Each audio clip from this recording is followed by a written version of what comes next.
அஸ்ஸலாமு அலைக்கும் வரஹ்மத்துல்லாஹி வபரகாத்துஹு.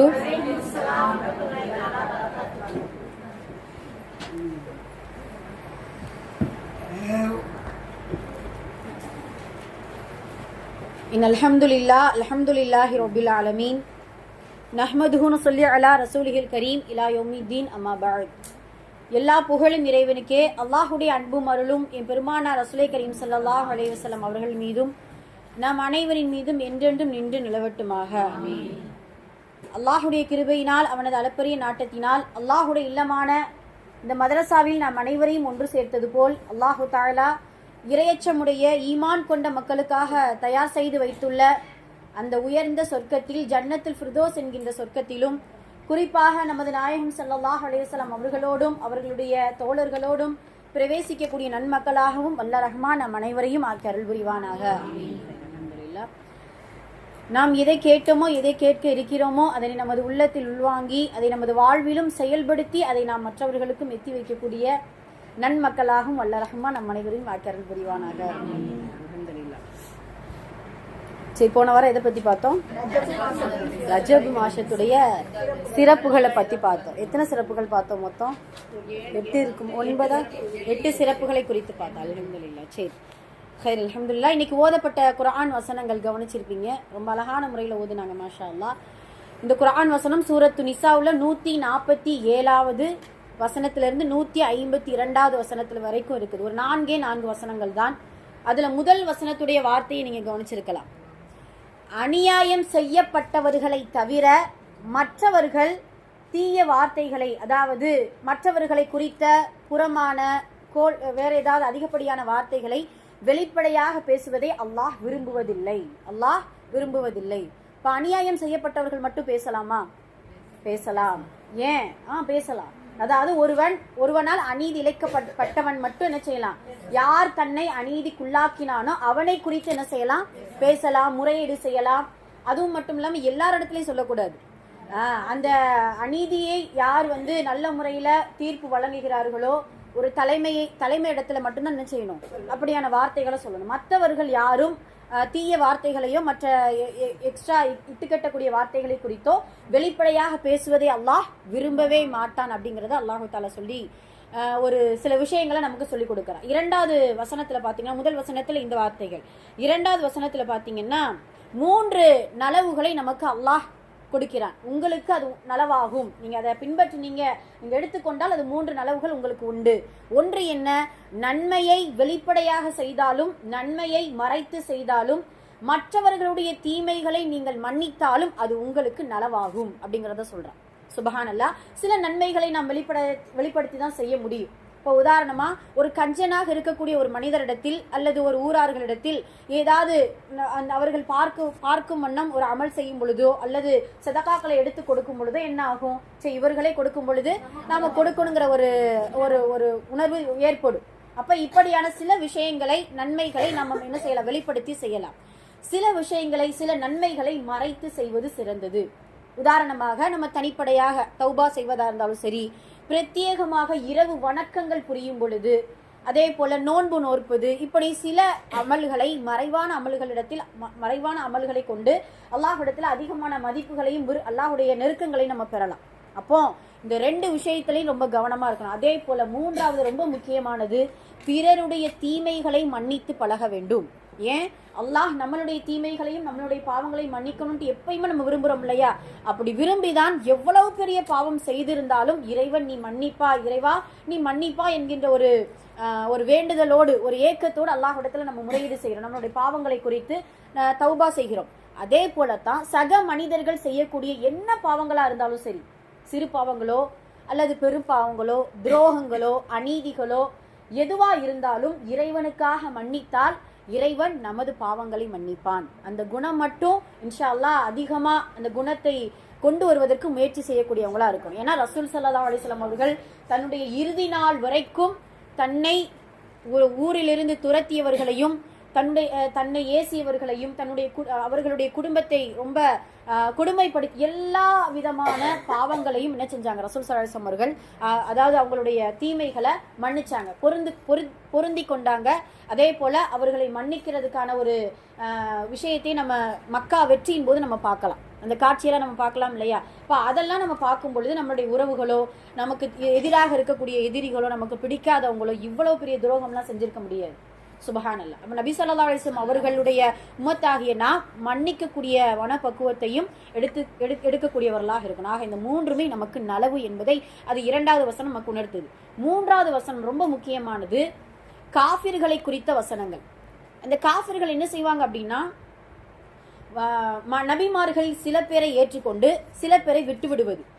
அல்லாஹ் என்ன கேட்கிறான் தெரியுமா? நீங்க புது வழியை உண்டு பண்றீங்களோ, அல்லாஹ் கேட்கிறான், நீங்க புது வழியை உண்டு பண்ணுகிறீர்களோ, புது வழியை உருவாக்குவதற்கு விரும்புகிறீர்களா, உங்களுக்கு நோவினை தரும் வேதனை தான் நிச்சயம் அப்படிங்கிறத அல்லாஹ் தஆலா சொல்லிட்டு, ஈமான் தாரிகளாக நமக்கு அல்லாஹ் ஒரு அற்புதமான ஒரு அஜிர், ஒரு கூலியை இந்த இடத்துல நமக்கு சொல்லி கொடுக்கிறார். ஏன்னா இப்போ நமக்கு ஏதாவது ஒரு நன்மையை செஞ்சா டக்குன்னு கூலி கொடுத்தா ஒரு சந்தோஷம் கிடைக்கும் இல்லையா?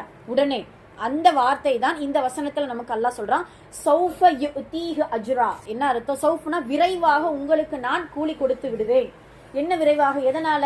3 விஷயத்தை சொல்லி காட்டுதா. 1, அல்லாஹுவை ஈமான் கொண்டு அல்லாஹுடைய தூதரை ஏற்றுக்கொண்டு, அதே போல ருசுல் நபிமார்களை எல்லாம் ஒற்றுமையோடு ஒன்று சேர்த்து ஏற்ற இறக்கம் பார்க்காமல் எல்லோரையும் பிரித்து விடாமல் ஈமான் கொண்ட உங்களுக்கு அல்லாஹ் விரைவாக நான் கூலி கொடுத்து விடுவேன் அப்படிங்கறத அல்லாஹ் சொல்லி காட்டுகிறான். சுப்ஹானல்லாஹ். இந்த ஈமான் என்பது மனித சமுதாயத்திற்கு கொடுக்கப்பட்ட நிஅமத்திலேயே, நிஅமத் என்றால் அருள்கொடை. அருள்கொடை, அல்லாஹ்வுடைய அருள்கொடை எண்ண முடியுமா? எண்ணி முடிக்க முடியாது. அந்த அருள்கொடைகளிலே, எண்ணில் அடங்கா அருள்கொடைகளில் ஆகச் சிறந்த அருள்கொடை ஈமான் என்பதுதான். அந்த ஈமான் அல்லாஹ் தஆலா நமக்கு ஏற்ற இறக்கமாக படைத்து விட்டான். சில நேரம் ஈமான் என்ன செஞ்சிடும்? பலகீனமா போயிடும். சில நேரம் ஈமானுடைய உச்சத்துல இருப்போம். ஏன்னா வானவர்களுக்கு மட்டும்தான் ஈமான் என்பது கூடாது, குறையாது. அல்லாஹ் எப்படி படைச்சானோ அப்படியே இருக்கு. நபிமார்களுக்கு என்ன ஆகும் அப்படின்னா, ஈமான் கூடுமே தவிர குறையாது. எப்படி ஒரு வித்தியாசங்கிறத பாருங்களேன். ஆனால் பாவம் செய்யக்கூடிய ஆதமின் மக்களாகிய சில நமக்கு அல்லாஹு தஆலா ஈமானை குறைக்கிறான், கூட்டுகிறான். சில நேரம் பலகீனம் அடைகிறது, சில நேரம் உறுதியாகிறது. சுப்ஹானல்லாஹ். அல்லாஹ்வுடைய தூதர் ஈமானுக்கு உதாரணமா ஒரு வார்த்தையை சொல்லுவாங்க, ஈமான் என்பது ஆடையை போன்றது. ஆடை எப்படி இத்து போய் விடுமோ, நாட்கள் காலங்கள் ஆக ஆக இத்து போய் விடுமோ, அதே போல ஈமானும் இத்து போய்விடும். எப்பொழுது இத்து போகும்? ஈமானை நம்ம புதுப்பிக்காமல் இருந்தால், ஈமானுடைய வழிகளை தேடாமல் இருந்தால் ஆடை இத்து போவது போல ஈமானும் என்ன செஞ்சிடும்? இத்து போயிடும். அந்த ஈமான் எவ்வளவு நமக்கு ஒரு பலன் உள்ளதாக, ஒரு பலன் கொடுக்கக்கூடியதாக இருக்கும் அப்படின்னா மறுமையில் உணர்ந்து கொள்ளலாம் இன்ஷா அல்லாஹ். என்னன்னா, அல்லாஹு தஆலா நரகவாசிகளில் சில மனிதர்களை பார்த்து மலக்குமார்களிடத்தில் சொல்வானாம். சில ரிவாயத்துல அல்லாஹுடைய தூதரிடத்தில் சொல்வதாக சில ரிவாயத். அல்லாஹுடைய தூதரே, மலக்குமார்களே, தீனார் அளவு யாருக்கு ஈமான் இருக்கிறதோ அவர்களை நரகத்திலிருந்து நீங்கள் வெளியேற்றுங்கள். 1. 2வது வகையினர், அரை தீனார் அளவுக்கு யாருக்கு ஈமான் இருக்கிறதோ அவர்களை நரகத்திலிருந்து நீங்கள் வெளியேற்றுங்கள். 3வது, கடுகளவு யாருக்கு ஈமான் இருக்கிறதோ அவர்களை நரகத்திலிருந்து வெளியேற்றுங்கள். 4வது படித்தரம் அணு அளவு. இந்த அணுவை விட இந்த உலகத்தில் சிறிய பொருள் எதுவுமே கிடையாது. அணு அளவு உங்களுடைய ஈமான், நரகவாசிகளுடைய ஈமான் இருக்கிறதா, அந்த நரகத்திலிருந்து நீங்க வெளியேற்றுங்கள் அப்படிங்கிறத அல்லாஹு தஆலா சொல்லுவார். அப்போ என்ன புரிகிறது இதுல இருந்து?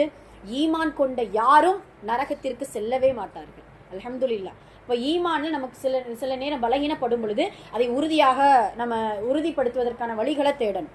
அல்லாஹுடைய தூதர் அழகா சொல்லுவாங்க, ஈமான் என்பது சஹாபாக்களுடைய ஈமானை குறித்து சொல்லுவாங்க. என்னுடைய சஹாபாக்களுடைய ஈமான் மலை எப்படி உறுதியாக இருக்குமோ அதே போல அவர்களுடைய ஈமான் உறுதியாக இருக்குமா. அப்படியான சஹாபாக்கள் கூட திருக்குறளில் சொல்லிட்டு போனாங்க இல்லையா, நாஃபக் ஹன்லலா, இந்த ஹன்லலா முனாஃபிக் ஆகிவிட்டார். இந்த வார்த்தையை நாம மற்றவங்களுக்கு வேணா உபயோகப்படுத்துவோமே தவிர நமக்கு நம்ம என்ன செய்ய மாட்டோம். என்ன எப்படி இருந்தாலும் இப்படி மாறிட்டியே, நமக்குள்ள நிறைய முனாஃபிக் தன்மைகள் இருக்கும். நாம நம்ம உணரவே மாட்டோம், மற்றவங்கள தான் என்ன செய்வோம், சொல்லுவோம். சுபஹானல்லாஹ். அப்போ ஒவ்வொரு நேரமும் ஈமான் சில நேரம் கூடும் குறையும் பொழுது இப்படியான அமர்வுகளிலும் இந்த மாதிரியான குர்ஆன் வசனங்களை கொண்டும் இன்ஷா அல்லாஹ் ஈமானை உறுதிப்படுத்தி உறுதுணையாக வைத்து கொண்டோமேயானால் அல்லாஹ் சௌஃப யுதீஹி அஜ்ரா, விரைவாக நமக்கு நற்கூலியை சித்தம் செய்து வைத்திருக்கிறான் அப்படிங்கிறத இந்த வசனம் நமக்கு உணர்த்தக்கூடிய பாடமாக இருக்குது. அல்ஹம்துலில்லாஹ். சூரா வாக்கியா ஓதுனாங்க, மாஷா அல்லாஹ். ரொம்ப அழகான துணியில அற்புதமான குரல் வளத்தோடு ஓதுனாங்க.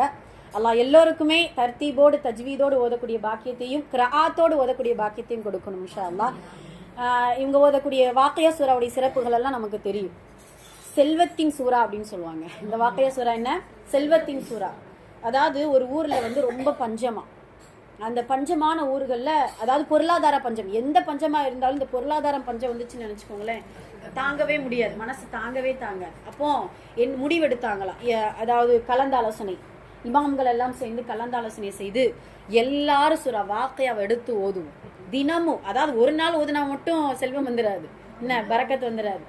தினமும் எடுத்து இந்த வாக்கையா சூறாவை ஓதிக்கொண்டே இருப்போம் அப்படின்னு சொல்லிட்டு அந்த ஊரார்கள் முடிவெடுத்து ஓத ஆரம்பித்தவர்கள். சுபஹானல்லாஹ். 40 நாளுக்குள் அந்த சூரா வாக்கையாவுடைய அந்த செல்வத்தின் சூரா, செல்வத்தை பரக்கத்தாக அல்லாஹ் கொடுத்ததாக நமக்கு வரலாறு சொல்லப்படுது. மாஷா அல்லாஹ். இப்படி வீட்டில் ஏதாவது வறுமை, கவலைகள், கஷ்டங்கள் இருக்கும் பொழுது இந்த வாக்கையா சூறாவை ஓதும் பொழுது அல்லாஹு தஆலா செல்வத்தின் அதாவது வறுமை நெருக்கடியிலிருந்து நம்மளை பாதுகாத்து விடுவான் அப்படிங்கிறது இதனுடைய சிறப்பா இருக்குது. இந்த சூறாக்கள்ல பாத்தீங்கன்னா 3 வகையினரை குறித்து, மறுமையில் இடதுபுறத்தால் வலதுபுறத்தார் முந்தியவர்கள் என்று சொல்லி 3 வகையினர்களோடு இந்த சூறாக்கள் ஆரம்பிக்கப்படும். இந்த சூறாவுல சொர்க்கத்தை குறித்தும் சொல்லியிருப்பான், நரகத்தை குறித்தும் சொல்லியிருப்பான், மனிதன் எப்படி எல்லாம் அவனுடைய மனநிலை இருக்கும் அப்படிங்கிறது, மறுமையில மனநிலை எப்படி இருக்கும் அப்படிங்கிறதையும் அல்லாஹ் தஆலா இந்த சூறா முழுக்க சொல்லியிருப்பான். அதே போல மறுமை வாக்கியா, ஆமா, மலக்குல் மௌத் அந்த இறுதி நேரத்துல எப்படி எல்லாம் இருக்கும் அந்த மாதிரியான நிலைமைகளையும் அல்லாஹ் தஆலா சூரா வாக்கியாவில் நமக்கு சொல்லி கொடுத்திருப்பான். அல்ஹம்துலில்லாஹ். இன்னைக்கு நம்ம எதை பத்தி பார்க்க போறோம் அப்படின்னு சொன்னா, நம்ம சென்ற வாரமே சொன்னோம், அல்லாஹும்ம பாரிக் லனா ஃபீ ரஜப வ ஷஅபான வ பல்லிக்னா ரமதான் அப்படின்னு சொல்லிட்டு அல்லாஹ்வுடைய தூதர் ஒவ்வொரு ரஜபுடைய மாதம் ஆரம்பிக்கும் பொழுதும் அல்லாஹ்வுடைய தூதர் இந்த துஆக்களை கொண்டு அந்த ரஜபுடைய மாதத்தை தொடங்குவார்கள் அப்படிங்கறத நம்ம சொன்னோம். இன்னைக்கு நாம இன்ஷா அல்லாஹ் பாரிக் லனா ஃபீ ரஜப என்கின்ற வார்த்தையில் உள்ள உள்ளடக்கங்களை தான் நம்ம பார்க்க போறோம் இன்ஷா அல்லாஹ். பாரிக் லனா ஃபீ ரஜப என்றால் ரஜபுடைய மாதத்தில் யா அல்லாஹ் எங்களுக்கு நீ பரக்கத் செய்வாயாக. ஏன்னா ஷஅபான் அடையல, இப்ப ரஜப்ல இருக்கிறதுனால அந்த பரக்கத்தை எதிலெல்லாம் நம்ம முதல்ல 3 விஷயமா நம்ம இன்னைக்கு விரிவாக்கமா பார்க்க போறோம். ஒன்று, பரக்கத் என்றால் என்ன. இரண்டாவது, எதில் எதில் பரக்கத்தை இறைவனிடத்தில் கேட்க வேண்டும். மூன்றாவது, பரக்கத்தை தேடக்கூடிய வழிகள் என்ன அப்படின்னு சொல்லிட்டு எல்லா விஷயங்களையும் இன்ஷா அல்லாஹ் பரக்கத்தை குறித்து நம்ம அலசி ஆராய போறோம். அல்ஹம்துலில்லாஹ். முதல்ல நம்மளுடைய கண்ணோட்டத்தில் பரக்கத் என்பது, போன வாரமே நம்ம சொன்னோம், அதிகமான எண்ணிக்கைகளையோ அதிகமாக இருப்பதையோ நம்ம என்ன செய்யக்கூடாது, பரக்கத் என்பதை நினைக்கவே கூடாது. இந்த பரக்கத் என்பதற்கு நம்ம தமிழாக்கம் பண்ணோம்னா அபிவிருத்தி என்று சொல்லலாம், விஸ்தீரணம் என்று சொல்லலாம். அதே போல இதை விட பொருத்தமான ஒரு பொருளை நமக்கு அறிஞர்கள் நமக்கு சொல்லிக் கொடுக்கறாங்க. புலப்படாத, அதாவது புலன்களுக்கு புலப்படாத வகையில் இறைவனின் புறத்திலிருந்து தரப்படும் நன்மை. உங்களுக்கு புரியுதா? புலன்களுக்கு புலப்படாத வகையில் இறைவனிடமிருந்து தரப்படும் நன்மை அப்படியும் சொல்லிக்கிறலாம். அந்த நன்மையின் பலன்களை கணக்கில் அடங்காத எண்ணிக்கையில் இருக்கும். அந்த நன்மையின் பலன்கள் என்ன இருக்குமா, கணக்கில் அடங்காத எண்ணிக்கையில் இருக்கும். ஆனால் அந்த மனிதன் என்ன செய்ய மாட்டான், புலன்களால் அறியவே முடியாது. இந்த வார்த்தைகளுக்கு பேர் தான் பரக்கத் அப்படிங்கறத நம்ம சொல்றோம்.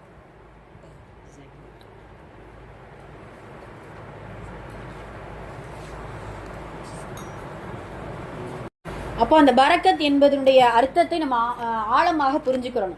இப்போ இந்த பரக்கத் எதிலெல்லாம் நமக்கு இருக்கணும் அப்படிங்கிறத நம்ம சிந்திக்கணும். எதில் நம்ம பரக்கத்தை இறைவனிடத்தில் கேட்க வேண்டும். இன்னைக்கு நாம விட்டோம்னா எல்லாத்துலயும் பரக்கத் கேட்போம். ஆமா, எல்லா விஷயத்திலயும் பரக்கத்து கேட்போம். அல்ஹம்துலில்லாஹ். எல்லா விஷயத்திலயும் இருக்கத்தான் வேணும். அல்லாஹ்விடத்துல ரஹ்மத், நிஅமத், பரக்கத் 3யுமே அடிக்கடி கேட்டுக்கிட்டே இருக்கணும். அல்லாஹ்விடத்துல என்ன கேட்கணும், யா அல்லாஹ் உன்னுடைய ரஹ்மத்தை கொடு, நீ எனக்கு கொடுக்கக்கூடிய நிஅமத்தை கொடுத்து கொண்டே இரு. எதன் காரணமாக என்னுடைய நியமத்தை நீ தடை செஞ்சிடாத. என்னுடைய பாவத்தின் காரணமாகவோ சில விஷயங்களின் சில பாவங்களுக்கு காரணமாக என்னுடைய நியமத்தை தடை செஞ்சிடாது. அதே போல எனக்கு பரக்கத்தை கொடு. அதிகமான சென்ற வாரமே நம்ம சொன்னோம், இறைவனிடத்தில் அதிகமாக கொடு என்கின்ற வார்த்தையை விட இறைவனுக்கு பிடித்தமான வார்த்தை பரக்கத்தாக கொடு.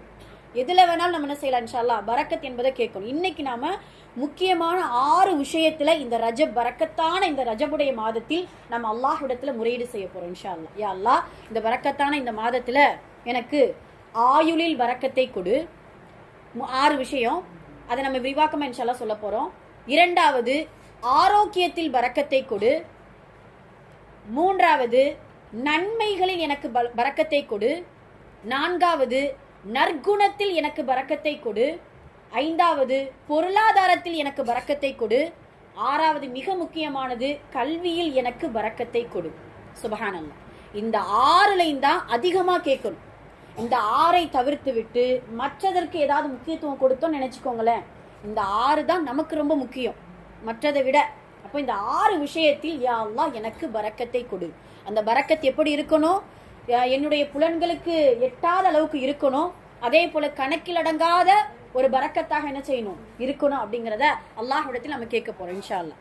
ஆயுளில் பரக்கத்.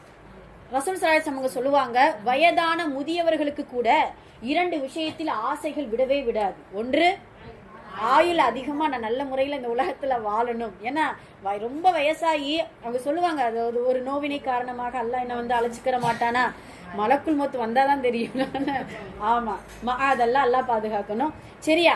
அப்போ வயதான மனிதர்களுக்கு கூட 2 ஆசை எப்பொழுதுமே இருக்கும். 2 ஆசை இளமையாக இருக்கும். அந்த வார்த்தையை விட்டுட்டோம் பாத்தீங்களா? 2 ஆசை இளமையாக இருக்கும். ஒன்று, எப்பொழுதும் நான் அதிக ஆயுளை கொடு என்கின்ற ஒரு ஆசையும், அதிக பொருளாதாரத்தை கொடு என்கின்ற ஒரு ஆசையும் என்ன செய்யுமா இளமையாக இருக்கும் அப்படிங்கிறத அல்லாஹ்வுடைய தூதர் சொல்லுவாங்க. அல்ஹம்துலில்லாஹ், ஆயுளை அல்லாஹ்விடத்துல கேட்கலாம், தவறு கிடையாது. ஆனால் கேட்கும் பொழுதே யா அல்லாஹ் நன்மை செய்யக்கூடிய ஆயுளை பரக்கத்தாக எனக்கு கொடு. சில மனிதர்கள் இந்த உலகத்துல துர்பாக்கியசாலியாகவே வாழ்வாங்களாம். யாரு அப்படின்னா, நீண்ட ஆயுள் கொடுக்கப்பட்டு ஒரு நன்மையும் செய்யாத மனிதர்கள். தனக்கும் பலனளிக்காத வாழ்க்கை, பிறருக்கும் பலனளிக்காத வாழ்க்கை. ஏன் இந்த உலகத்தில் பிறந்தோம்? நம்மளுடைய வாழ்க்கைக்கு பின்னால் கபர்ல என்னத்தை கொண்டு போறோம், மறுமையில அல்லாஹ்வை சந்திக்கும் பொழுது என்ன நன்மைகளை கொண்டு இறைவனை சந்திப்போம் என்கின்ற எந்த ஒரு நோக்கமும், எந்த குறிக்கோளும், எந்த லட்சியமும் இல்லாமல் இந்த உலகத்தில் வாழக்கூடிய நீண்ட ஆயுள் பெற்றவன் தான் நஷ்டவாளி. அல்லாஹ்வுடைய தூதர் அழகா சொல்லுவாங்க, ஆயுள் குறைவாக கொடுக்கப்பட்டு அதிகமான நன்மைகள் செய்யக்கூடிய மனிதர்கள் தான் இந்த உலகத்தில் ஆகச் சிறந்த நற்பாக்கியசாலி அப்படிங்கறத சொல்லுவாங்க. சுபஹானல்லாஹ். குறைந்த ஆயுளா இருந்தாலும் சில மனிதர்கள் நம்ம பாக்குறோம் இல்லையா, சாதனை 200-300 வருஷம் சாதிக்கக்கூடிய சாதனையை அவர்களுக்கு கொடுக்கப்பட்ட குறைந்த ஆயுளே சாதிச்சு முடிச்சுட்டாங்க. சுபஹானல்லாஹ். இத்தனை வரலாறுகள் நம்ம இதுக்கு முன்னாடி நிறைய நம்ம சொல்லியிருக்கோம். நமக்கெல்லாம் தெரியும், இமாம் நவவி ரஹ்மத்துல்லாஹி அலைஹி, இமாம் நவவி ரியாது சாலிஹை இந்த உலகத்தில் அற்புதமான ஒரு கித்தாபாக எழுதி கொடுத்தவர்கள் இமாம் நவவி ரஹ்மத்துல்லாஹி அலைஹி. அது மட்டுமல்ல, அவர்களுடைய ஆயுள் காலம் எவ்வளவு தெரியுமா? அந்த காலத்துல 150 வருஷம் வரைக்கும் வாழ்ந்தவங்க அவங்களுடைய காலத்துல இருந்திருக்காங்க. 150 வருஷம் வரைக்கும் வாழ்ந்தவங்க அவங்களுடைய காலத்துல இருந்திருக்காங்க. ஆனா அல்லாஹ் அவர்களுக்கு கொடுத்த ஆயுள் காலம் எவ்வளவு அப்படின்னு பாத்தீங்கன்னா வெறும் 44 வயது. வெறும் 44 வயசு. சுப்ஹானல்லாஹ். ஆனால் 200-300 வருடம் ஒரு மனிதன் இந்த உலகத்தில் எப்படி சாதிப்பானோ அந்த சாதனை செய்து முடித்தவர்கள் இமாம் நவவி ரஹ்மத்துல்லாஹி அலைஹி. என்ன செஞ்சாங்க? சுப்ஹானல்லாஹ், சொஹீஹ் முஸ்லிம் என்கின்ற ஒரு கித்தாபிற்கு விரிவாக்கம் எழுதினார்கள். சொஹீஹ் முஸ்லிமே பாத்தீங்கன்னா ஆயிரக்கணக்கான ஹதீஸை உள்ளடக்கக்கூடிய ஒரு கித்தாப். அந்த கித்தாபில் இருக்கக்கூடிய ஒவ்வொரு ஹதீஸுக்கும் விரிவாக்கம் எழுதியவர்கள் யார் என்றால் 44 வயதில் வாழ்ந்த இமாம் நவவி ரஹ்மத்துல்லாஹி அலைஹி. உலகத்தில் எந்த பல்கலைக்கழகத்தில் பார்த்தாலும் மொழி மாறுபட்ட நாடுகள், வெவ்வேறு நாடுகளில் இருக்கக்கூடிய எல்லா ஜாமியா பல்கலைக்கழகத்திலும் அல்லாஹு தாலா அவர்களுக்குன்னு சொல்லிட்டு எவ்வளவு பெரிய நியமத்தை கொடுத்திருக்காங்க பார்த்தீங்களா? நூலகம், ஏதாவது ஒரு லைப்ரரியை தேடி எடுத்தோம்னா ஒரு ரேக் ஃபுல்லா இமாம் நவவி எழுதிய கித்தாபுகள் மட்டும் இருக்குமா நூலகத்தில். அதாவது பல்கலைக்கழகத்தில் இருக்கக்கூடிய அரபி பல்கலைக்கழகத்தில் இருக்கக்கூடிய நூலகத்தில் இந்த கித்தாபுகள் எல்லாம் இப்பொழுதும் இடம் பெற்றுக் கொண்டிருக்கக்கூடிய ஒரு காரணம் என்ன அப்படின்னா, அவர்களுடைய ஆயுளை நல்ல முறையில் அல்லாஹ் பரக்கத்தாக மாற்றி விட்டான். சுப்ஹானல்லாஹ். அப்ப இதுதான் நம்ம கேட்கணும். யா அல்லாஹ், ரொம்ப நாள் வாழணும் என்பதை விட இருக்க ஆயுளில் யா அல்லாஹ் எல்லாருக்கும், எனக்கும் வாழக்கூடிய எங்களுக்கும் மற்றவர்களுக்கு பயனளிக்கக்கூடிய ஆயுளை எனக்கு கொடு அப்படின்னு சொல்லிட்டு அல்லாஹ்விடத்துல துவா செய்தோமையானால் இந்த ஆயுள் தான் பரக்கத்தான ஆயுள். இப்ப நம்ம சொன்னோம் இல்லையா, பரக்கத் என்பது எண்ணிக்கையில் அல்ல, பரக்கத் என்பது இருக்கக்கூடியதை அல்லாஹு தாலா எல்லா தேவைகளையும் என்ன செஞ்சிருவான், பூர்த்தியாக்கி வச்சிருவான் இன்ஷா அல்லாஹ். அதே போலத்தான் இமாம் புகாரி ரஹ்மத்துல்லாஹி அலைஹி அறிஞர்கள் சொல்லுவாங்க அழகான வார்த்தை, விண்ணுக்கு கீழே இறங்கிய குர்ஆன் சிறந்தது என்றால் மண்ணுக்கு மேலே எழுதப்பட்ட சிறந்த புத்தகம் புகாரி ஷரீஃப். அதுதான் சுபஹானல்லாஹ். இப்போ அந்த அளவிற்கு அல்லாஹு தஆலா குர்ஆனுக்கு அடுத்து எல்லா கைகளிலும் தவளக்கூடிய அந்த கித்தாபை உருவாக்கி தந்தவர்கள் இமாம் புகாரி ரஹ்மத்துல்லாஹி அலைஹி. அவர்களுக்கு அல்லாஹு தஆலா என்ன 150 ஆயிலையா கொடுத்தான்? வெறும் 52 தான். வெறும் 52 வருஷம் தான் இந்த உலகத்துல வாழ்ந்திருக்கிறாங்க. இங்க அல்ஹம்துலில்லாஹ் இங்க இருக்கிறவங்க 52 வயதிற்கு மேலையும் நம்ம வாழ்ந்து இருக்கிறோம். இப்போ உட்கார்ந்து கொண்டு இருக்கிறவங்க. இப்போ 52 வருஷம் நம்ம என்ன செஞ்சோம்? என்ன எல்லாருக்குமே ஒவ்வொரு ஆயுள் எல்லாருடைய வயதையும் நம்ம கணிச்சு பார்த்துருவோமே. என்ன செஞ்சோம், என்ன பலன்கள், மற்றவர்களுக்கு என்ன பலனுள்ள வாழ்க்கையை நம்ம வாழ்ந்தோம், நமக்கு என்ன நன்மைகளை சேகரித்தோம், இந்த கேள்விகள் இருந்துகிட்டே இருக்கணும். ஏன்னா ஒரு விஷயத்தை நம்ம கடைபிடிக்கணும் அப்படின்னா அந்த விஷயத்தை குறித்த ஆராய்ச்சிகள் இருந்துகிட்டே இருக்கணும்.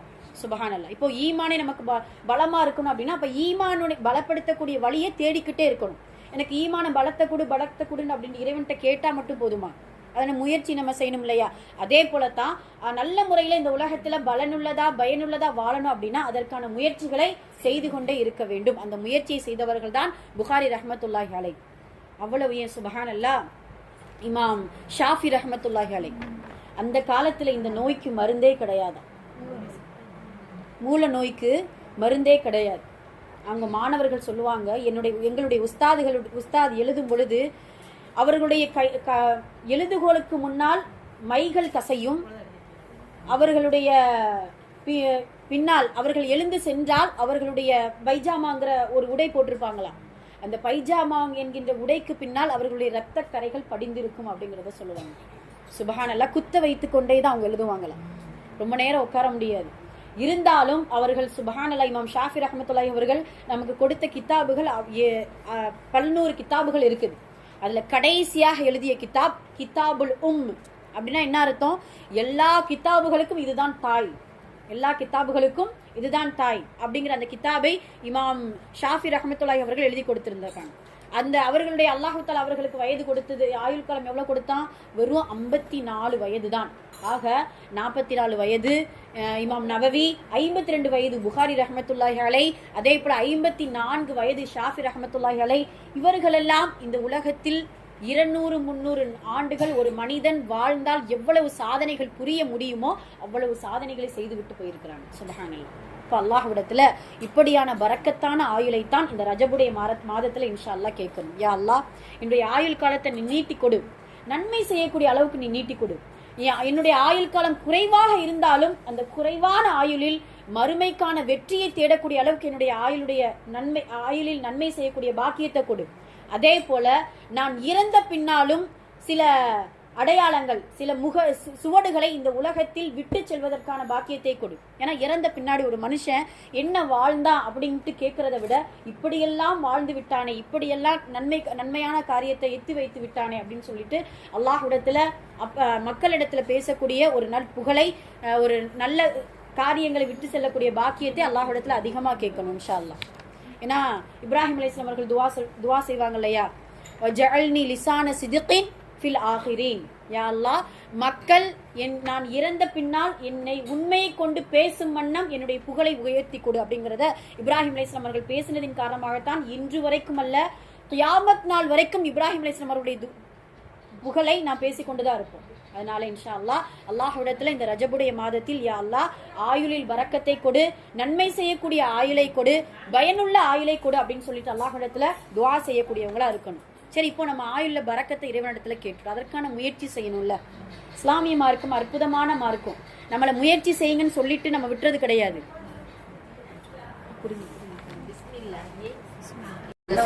அந்த ஆயுளை அதிகரிக்கக்கூடிய சில வழிகளையும் இஸ்லாமிய மார்க்கம் நமக்கு காட்டி கொடுத்திருக்கு. அல்ஹம்துலில்லாஹ். இது முயற்சி, அதாவது இஸ்லாமிய மார்க்கத்தை பொறுத்தளவு அல்லாஹு தஆலா சில முயற்சிகள் செய்யுங்கள்ட்டு நம்மளை விடுறது கிடையாது. அதற்கான வழிகளை நமக்கு காட்டி கொடுக்கிறான். சுப்ஹானல்லாஹ். இப்போ நம்ம ஆயுளில் நமக்கு பரக்கத்தான ஆயுள் கிடைக்க சில நல்லமல்களையும் சில குணங்களையும் நம்ம இன்ஷா அல்லாஹ் நம்ம கற்றுக்கிற போறோம். ஒன்று என்ன அப்படின்னா, எல்லாருக்கும் சவாலானது உறவை பேணுதல். அதுதான் ரொம்ப கஷ்டம். வேற என்னத்தையாவது ஒரு 1000 ரூபாய் தர்மத்தை கொடுத்து செஞ்சிடலாம், இது பண்ணிடலாம். அந்த உறவு பேன்றதை பார்த்தீங்கன்னா அது ஒன்று. ஆமா, பெத்தா, ஆமாங்க. சரி, ஓகே, ஹைர். ஆனால் அல்லாஹுடைய தூதர் அந்த உறவை பேணக்கூடிய விஷயத்தில் ரொம்ப கவனமாக இருப்பாங்க. அவர்களும் சரி, சஹாபாக்களும் சரி. அந்த காலத்துலலாம் பார்த்தீங்கன்னா ஒரு ஒரு பெரும் கூட்டத்தில் அல்லாஹுடைய தூதர் சொல்லுவாங்களே, உறவை முறித்து வாழ்பவன் இந்த இடத்திலிருந்து நீங்கள் எழுந்து போயிருங்க அப்படின்னு சொன்னால் ஒரே ஒரு சஹாபி தான் எழுந்து போவாங்களாம். ஒன்னே ஒன்று. இங்க நாம சொன்னோம்னா ஆமா, அல்லாஹ்வால் பாதுகாக்கப்பட்டவர்களை தவிர. அல்ஹம்துலில்லாஹ். அப்போ சரி, இன்ஷா அல்லாஹ் முடிந்த அளவு இல்ல முயற்சி செய்தாவது இன்ஷா அல்லாஹ் உறவை பேணி வாழக்கூடியவர்களாக இருக்க வேண்டும். அதை உறவு பேணணும் அப்படின்னா நம்ம அடிக்கடி சொல்றதா, நல்லா பேசிட்டு இருப்பாங்க, அவங்ககிட்ட எந்த உறவும் பேணுறது கிடையாது. யாரெல்லாம் கோபமா இருக்காங்களோ, கோச்சிக்கிறாங்களோ, அவங்ககிட்ட தான் என்ன செய்யணுமா, உறவை பேணி வாழணும். அல்லாஹ்வுடைய தூதர் அதைத்தான் சொல்றாங்க, நீ வெட்டி வாழ்பவர்களுடன் ஒட்டி வாழ். அதுதான் ரொம்ப சந்தோஷமா அன்பா இருக்கிறவங்கள்ட்ட சொல்லல, நீ வெட்டி வாழ்பவர்களிடத்தில் ஒட்டி வாழ். அதுதான் உறவை பேணுவது. அந்த உறவு பேணுறதுல ரொம்ப 3 பேர் முக்கியமானவங்க. ஒன்று பெற்றோர்கள். அவங்ககிட்ட எக்காரணம் கொண்டு என்ன செய்ய முடியாது, பகைக்கவும் கூடாது, பகைக்கவும் முடியாது.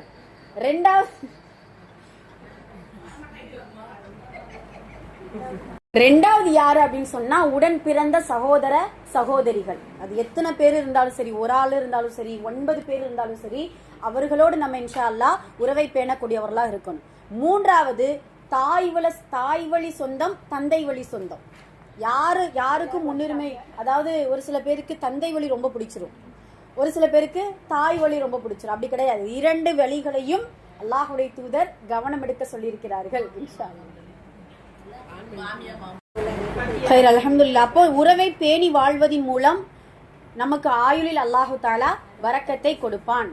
உறவை பேணி வாழ முடியாதுன்னு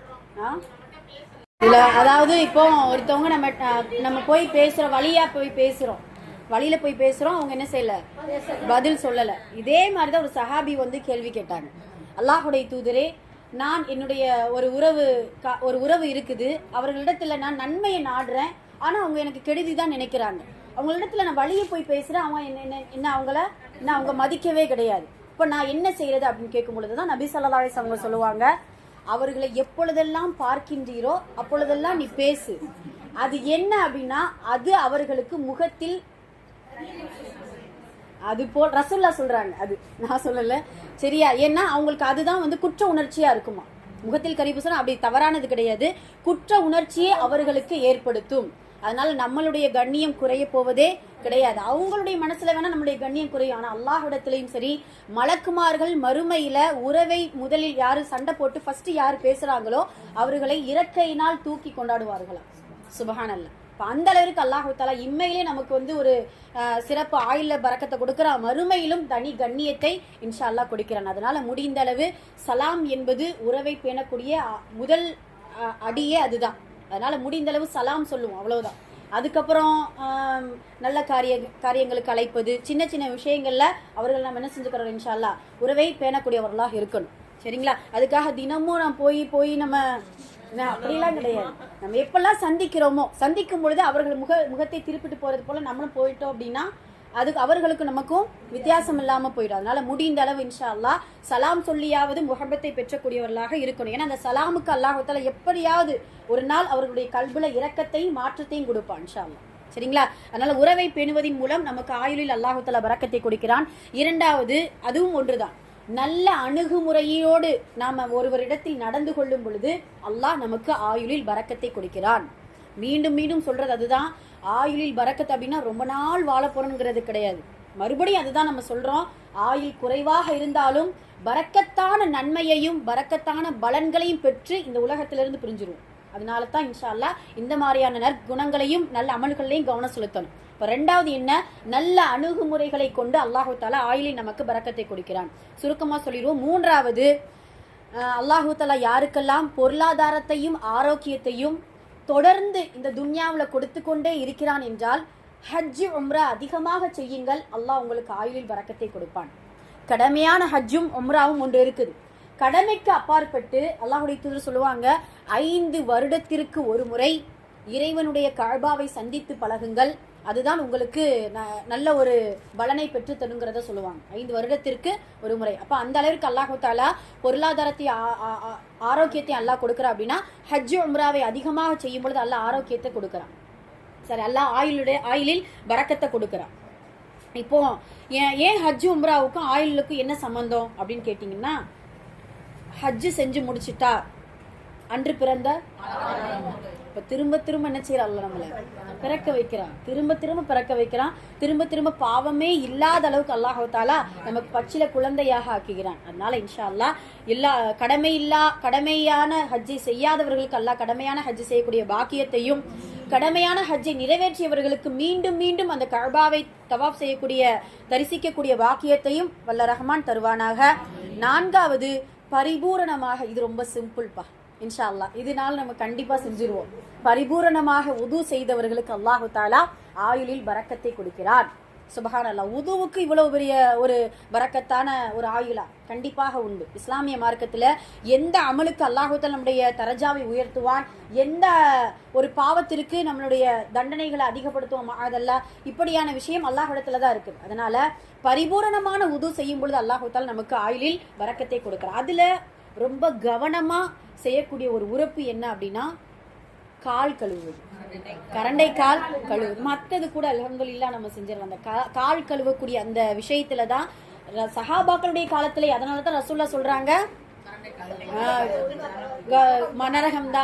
நரகம்தான் 3 தடவை சொல்லுவாங்க. அதனால இன்ஷா அல்லாஹ் பரிபூரணமான உதுவை நாம் இன்ஷா அல்லாஹ் செய்யணும். அதுலதான் நம்ம அல்லமா கிளாஸ்ல படிச்சுட்டு இருக்கோம் இல்லையா, சுன்னத்தான முறையில நம்ம எப்படி எல்லாம் உது செய்யணும் அப்படிங்கறத. அதுல 2 மணிக்கட்டுகள், அதாவது ஒரு கைக்கு மேல இன்னொரு கை வைத்து கழுவக்கூடிய முறையை சொல்லியிருக்காங்க இல்லையா. ஆமா, கோதி கழுவணும். விரல்களை என்ன செய்யணும், கோதி கழுவணும். இது ஒரு அற்புதமான ஒரு முறையும் கூட.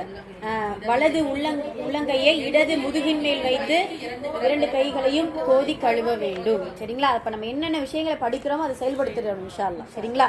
இப்ப பரிபூரணமா உது செய்யும் பொழுது நமக்கு ஆயுளை அல்லாஹு தஆலா அதிகப்படுத்துகிறான். கடைசியாக சொதக்காவின் மூலம் நமக்கு ஆயுள் அதிகமாகிறது.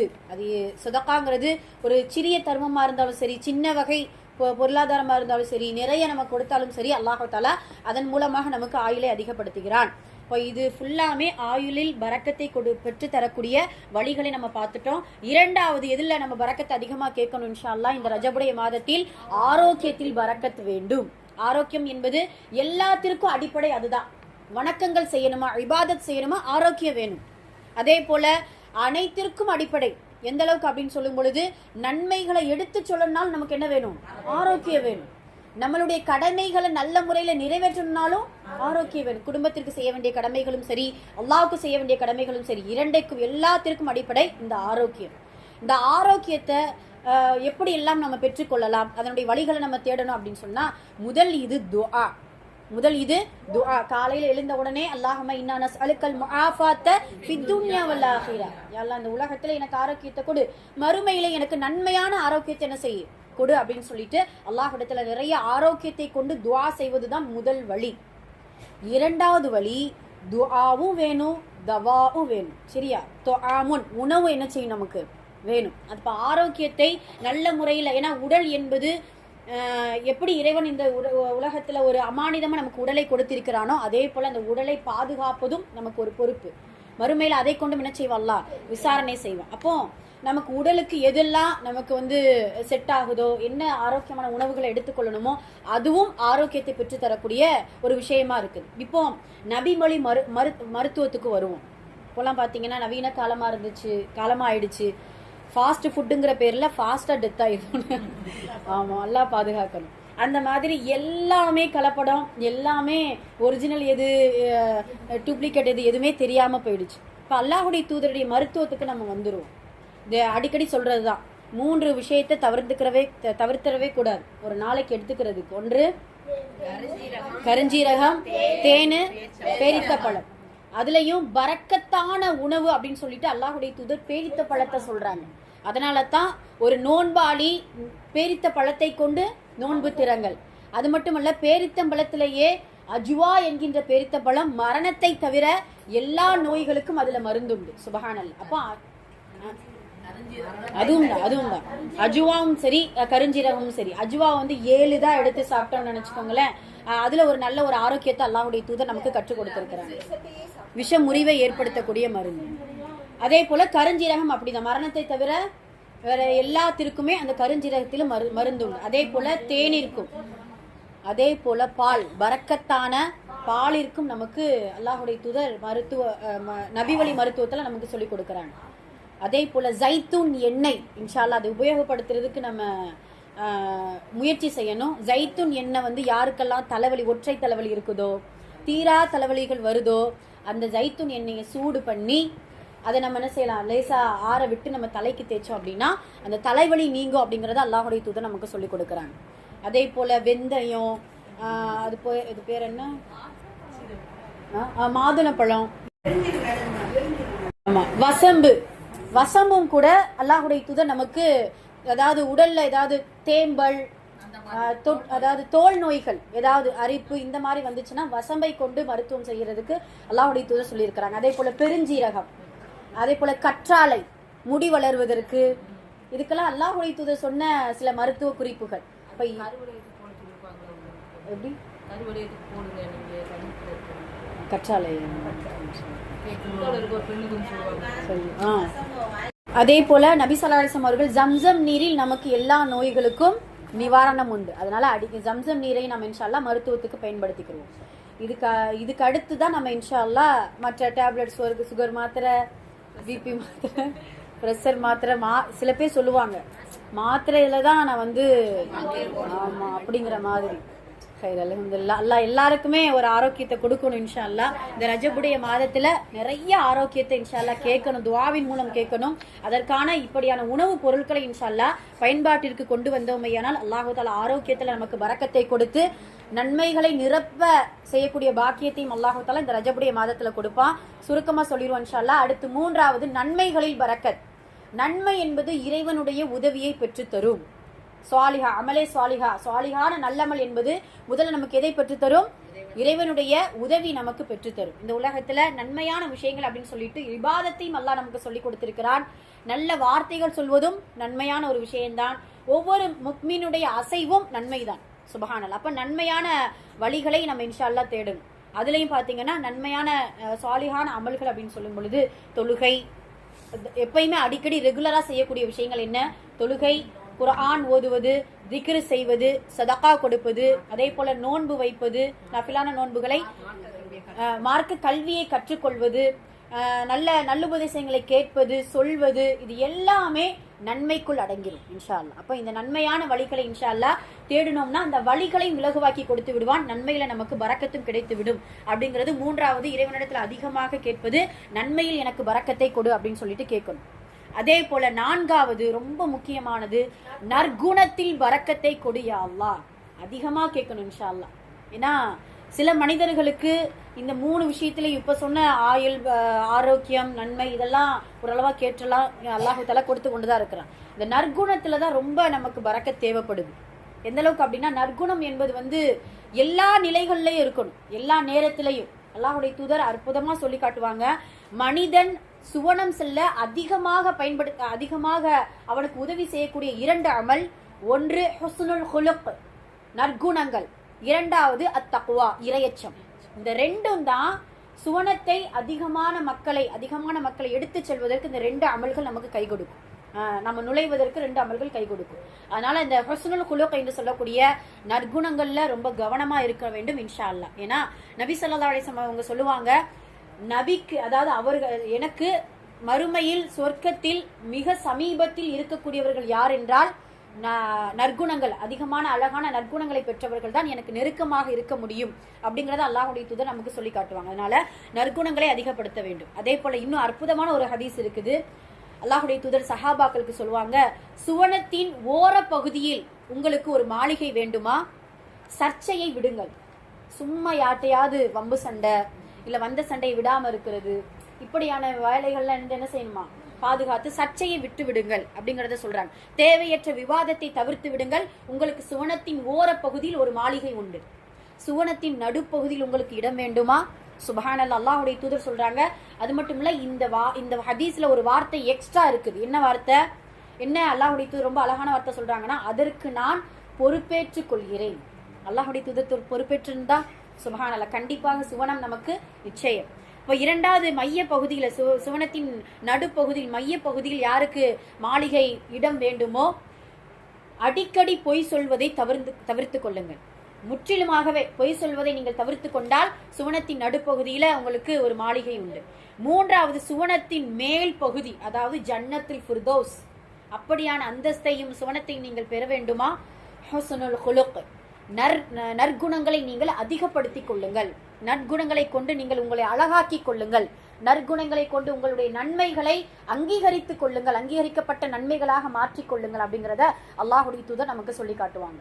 மறுமையிலேயே அல்லாஹு தாலா இரண்டு விஷயத்துலாம் ரொம்ப இறைவன் உடனே எடுத்துக்கொள்வான், இரண்டு நல்லமல்களை. என்ன அப்படின்னா, இஹ்லாஸோடு செய்யக்கூடிய நன்மைகளையும் அஹ்லாக் என்கின்ற நற்குணத்தையும் மட்டும்தான் அல்லாஹு தாலா முழுமையாக கபுலாக்கி கொள்வான். சுபஹான் அல்லாஹ். அப்ப இந்த நற்குணத்தில் பரக்கத்தை அல்லாஹுடத்தில் அதிகமாக நாம் வேண்ட வேண்டும்.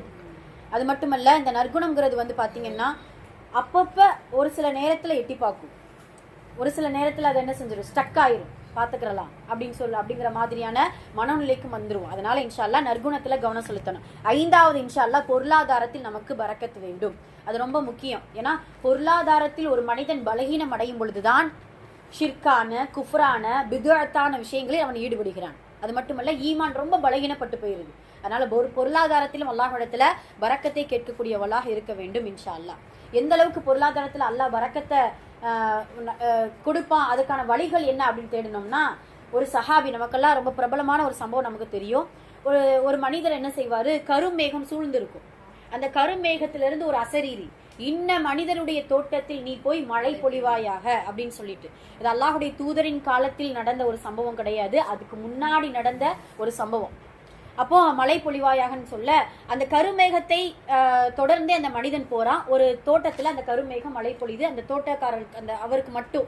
அப்ப அந்த தோட்டத்துல ஒரு மனிதர் வேலை செஞ்சுட்டு இருக்கிறார். அவர்கிட்ட போய் உங்களுடைய பேர் என்ன அப்படின்னு கேட்கும் பொழுது அந்த மேகத்திலிருந்து வந்த அதே பேரை அந்த மனிதர் சொல்கிறார். இந்த மனிதருக்கு ஆச்சரியம், சுபஹான் அல்லாஹ். போய் என்ன அமல்கள் நீங்க செய்றீங்க, என்ன செய்றீங்க அப்படின்னு கேட்கும் பொழுது, நான் என்னுடைய விவசாய நிலத்திலிருந்து வரக்கூடிய காசை வச்சு 3 பங்கா போட்டுருவேன்.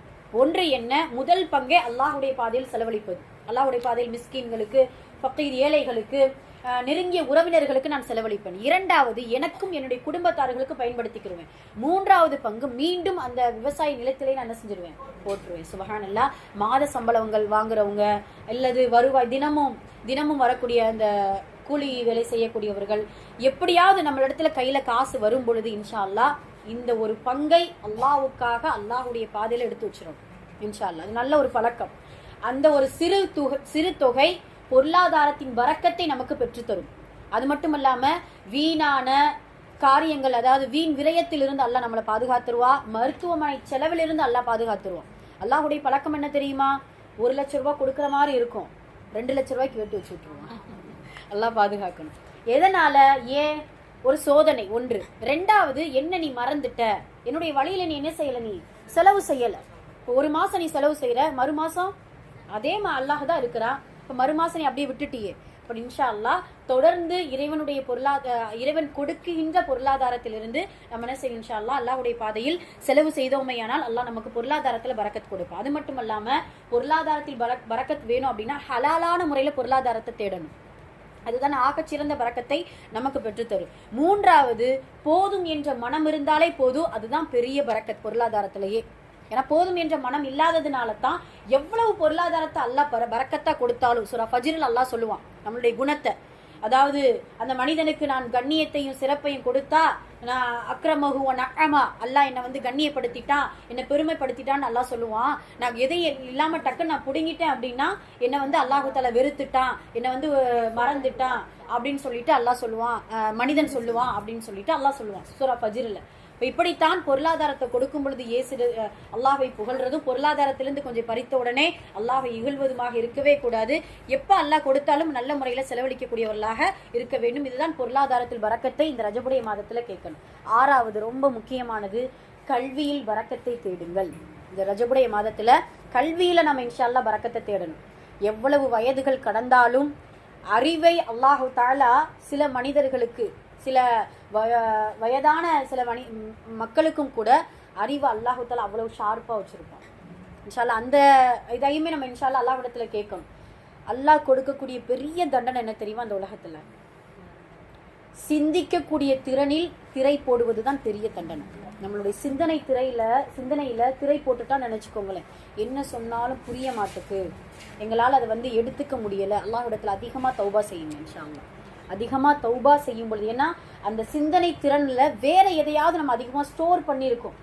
வேற பாவத்தையோ வேற துன்யாவையோ ஸ்டோர் பண்ணதுனால தான் கல்வியை குறித்த சிந்தனையை நம்மளால எடுத்துக்க முடியல. அது பலகீனமும் வயதியும் காரணமே கிடையாது. வயதான மூதாட்டிகள் எத்தனையோ பேர் இன்று வரைக்கும் ஹாஃபில் என்கின்ற பட்டத்தை சுமந்து கொண்டிருக்கிறாங்க.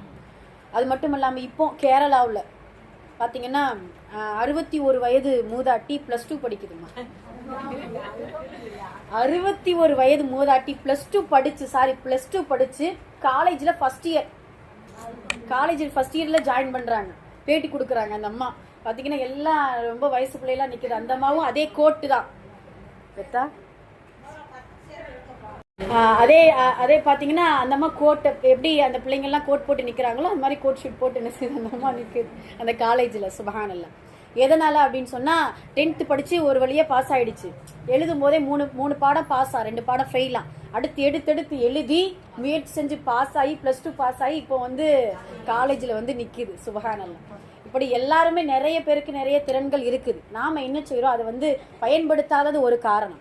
2வது அல்லாஹ்விடத்தில் அதிகமாக தௌபா செய்யணும். அந்த திறனுக்காக அந்த கல்விக்காக இறைவனிடத்துல துஆ செய்யணும். அதற்கான முயற்சி இன்ஷா அல்லாஹ் செய்யணும். சுப்ஹானல்லாஹ். அப்போ கல்வியில் நம்ம இன்ஷா அல்லாஹ் பரக்கத்தை கேட்கணும். பரக்கத்தான கல்விக்கு 3 அடையாளம் என்ன அப்படின்னா, கற்க வேண்டும், கற்பிக்க வேண்டும், கடைபிடிக்க வேண்டும். இன்ஷா அல்லாஹ் இந்த 3மே நமக்கு கல்வியில் பரக்கத்தை ஏற்படுத்தும். கற்க வேண்டும், அதாவது இந்த துனியாவில் ஆயுள் காலத்தை எவ்வளவு அல்லாஹ் கொடுத்திருக்கிறானோ அது வரைக்கும் முடிந்தளவு எந்த கல்வி கிடைக்குதோ அதை கற்றுக்கொள்ள வேண்டும். கற்பிக்க வேண்டும், பிறருக்கு நம்ம கற்றுக் கொடுக்கணும். அதே போல கடைபிடிக்கக்கூடியவர்களாகவும் இருக்க வேண்டும். இந்த 6 பரக்கத்தையும் அல்லாஹு தாலா இந்த ரஜபுடைய மாதத்தில் நாம் அனைவருக்கும் இதை கேட்டுக்கொண்டிருக்கக்கூடிய எல்லா மக்களுக்கும் நிரப்பமாக தந்தரல் புரிவானாக. யா அல்லாஹ், ரஜபிலும் ஷஅபானிலும் எங்களுக்கு பரக்கத்தை கொடு.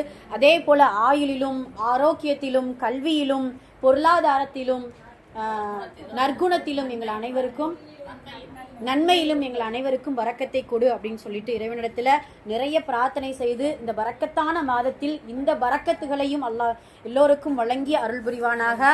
ஆமீன். அக்குலு கௌலி ஹாதா அஸ்தக்ஃபிருல்லாஹ் லனா வலக்கும் வ ஆகிர் தஅவானா அல்ஹம்துலில்லாஹி ரப்பில் ஆலமீன். அஸ்ஸலாமு அலைக்கும் வரஹ்மத்துல்லாஹி வபரகாத்துஹு.